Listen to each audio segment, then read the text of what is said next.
today we're going to be doing another creepy video about scary, real phone call experiences that actually happened. But as you can see from the video, I got a new intro. I thought it was time for a change, so I made a new intro. But yeah, before I start this video, remember to like and subscribe to my channel. Follow me on everything, hit that notification bell so you don't miss on any of my future videos, because I noticed some of you guys aren't subscribed to the channel. So if you could do that, that would be really helpful and I would appreciate it so much. Also remember to like and share this video with all your friends. And if you have any creepy phone call experiences or any creepy experiences in general, you can let me know in the comments, or you can go to my Facebook and DM me there, and I will not use your real name. But anyways, let's get to the video. The first story we're going to be talking about is a stalker sent me a current picture of myself. I got a call while sitting in my car outside of a movie theater waiting for my friend to arrive. Given he was only a minute or two away, here is the dialogue of the call. Me, hello, caller. Deep male voice. Hello. Me, who is this? Caller, do you have a moment to talk about Jesus? Oh. At this point, I figured it was a friend fucking with me. Me, yeah. Oh, all hail Christ. Oh, man. The King. Caller, don't lie to me. I know the sins you've committed. Does everything have to be religious nowadays? Really? Even scary stories? Let's keep going. Yeah, I'm going to hell, I know. Caller, I'm watching you just now. Just know, I'll always be watching. Click. Not 10 seconds later, I got a picture of me in my car from the other side of the plaza I was in. Phone number was local one, and not a single person I know could identify it. I didn't see a single familiar car leaving the parking lot, and there wasn't a single pedestrian walking from where the picture was taken. I'm still spooked. So, that's creepy. Mostly because it's just weird. Also, I hate the fact that every single thing they're making religious nowadays. Like, yeah, whatever, be whatever you want, but come on, this is supposed to be a scary story, not a religious one. But let's keep going to story 2. Story 2. My grandmother was stuck in a time loop. Oh man, that's some sci-fi stuff right there. I came home and my mom was freaking out because the phone was apparently repeating everything that the speaker on the opposite end of the line was saying. I looked at my mom like, what the fuck are you saying? And decided to see what was going on myself. I called my grandma and start talking to her. Here's how the dial tone went. The convo was in Chinese, so here's the translation. Me, hi, hey grandma, how are you doing? Grandma, hi honey, I'm doing great. So your parents are coming to Hong Kong? Make sure you lock your door to your house before you sleep at night. Me, yeah grandma, I know. The rest of the convo is unimportant, but basically she asked to speak with my mom. Me, okay, bye grandma. Grandma, hi honey. Me, yeah grandma. Grandma, I'm doing great. So your parents are coming to Hong Kong? At this point, I kind of freaked out. Basically, the whole conversation kept looping around. And apparently my grandma told us later that the whole time her phone had been disconnected. There was probably a technical explanation for this, but it was pretty creepy at the time.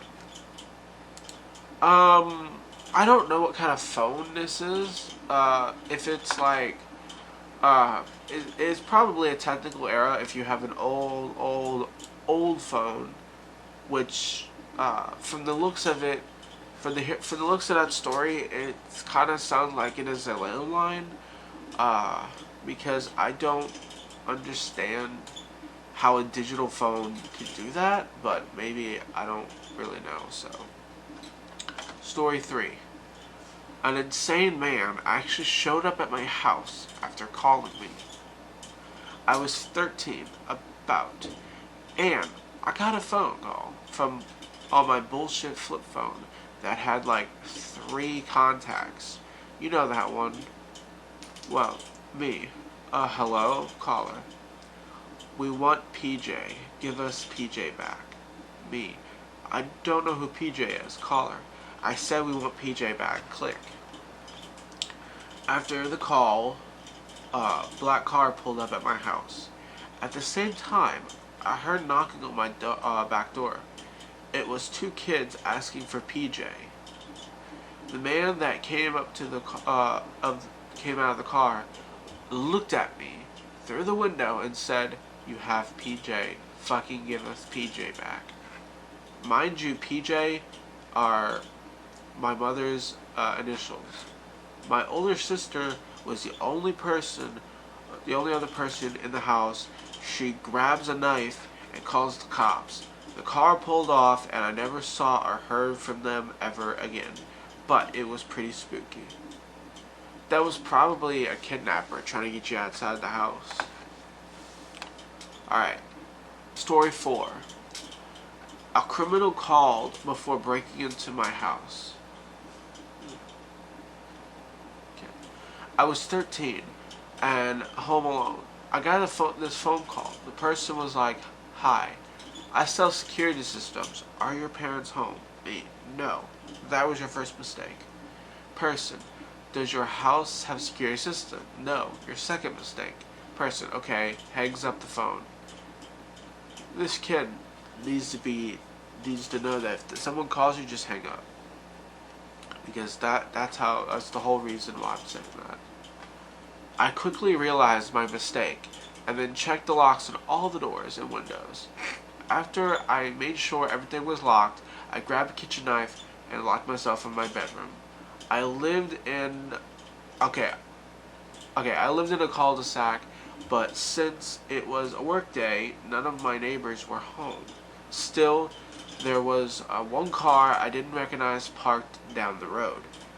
I kept my eyes on it until, without going in it, it drove away. Someone had been inside the van the entire time.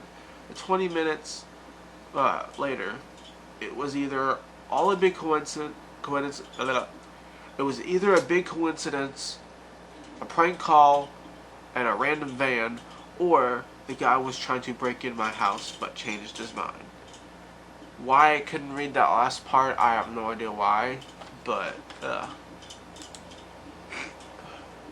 you guys, I'm not feeling good right now. My allergies are fucked up. Story 5. A stranger called with my father's phone. This happened last semester when I was typing a report for one of my courses. My phone rang. The caller ID said it was my dad. I was at home in my room and my dad wasn't home. So I thought, what the fuck, can he just come? Oh, he was home, okay. But what the fuck, can he just come into my room and talk to me? So I picked up the phone. It wasn't my dad's voice. It was a male, angry voice that went, "Who the fuck you think you are?" and hang up. What the fuck? I went out of my room looking for my dad. He was chilling on the couch in the living room, reading a newspaper. His mobile phone was on the dining table, and he didn't seem to use it. I told him about it, and no, he didn't use his phone, so I tried calling his number again. His phone rang, so who the fuck was the guy apparently using my dad's phone? Still can't figure this shit out. That's creepy. Either someone broke in their house and used his dad's phone, which I don't know why you would want to break in someone's house just to do that, but either that or poltergeist. 2 possible scenarios. Story 6.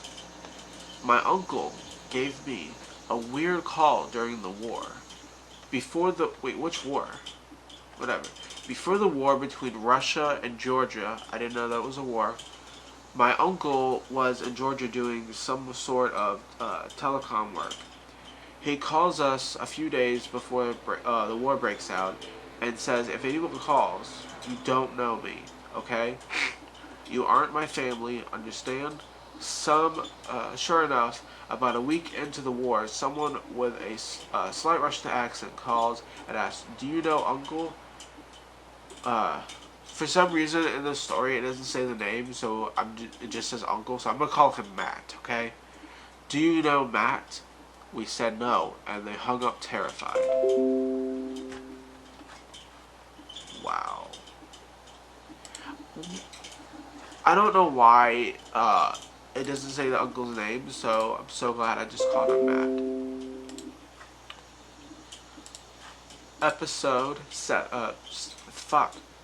Story 7.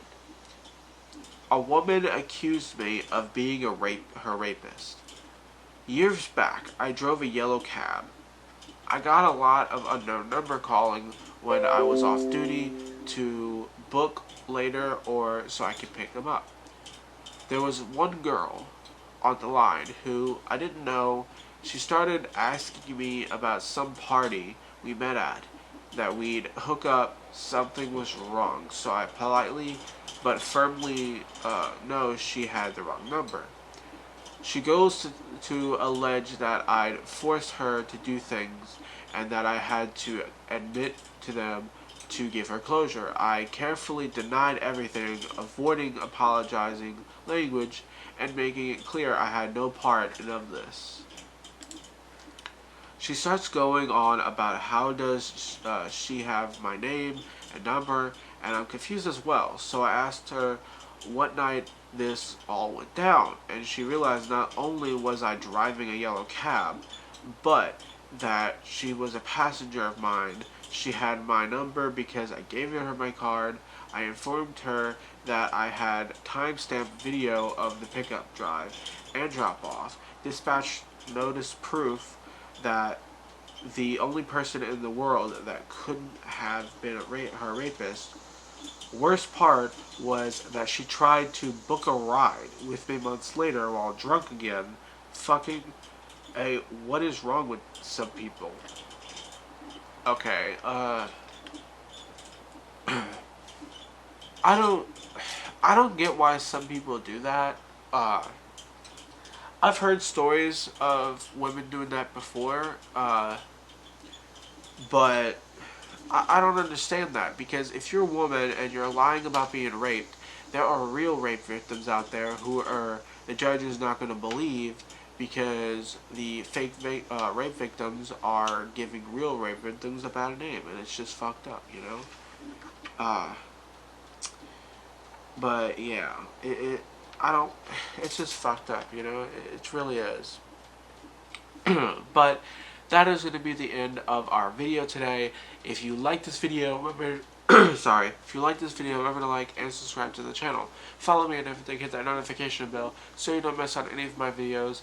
And I hope you like the new intro. I made it myself.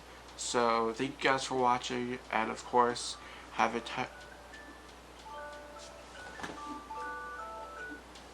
good day, and I'll see you next time. Goodbye.